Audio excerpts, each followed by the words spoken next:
Hey guys, what's up? In this video, I'm going to tell you how to install iOS launcher in Redmi Note 13 device.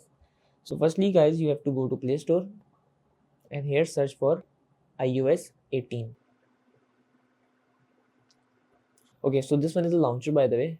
Install this launcher. Now after installing it, just click to open. Allow the permission first. And now scroll down. Here we have an option of a make default launcher. So just tap here. But as you guys know that this is a free application, so this application contains some ads. Click OK.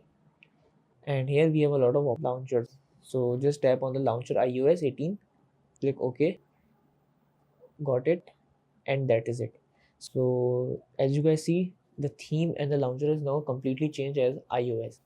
So that's how guys we can install iOS launcher in Redmi Note 13 device.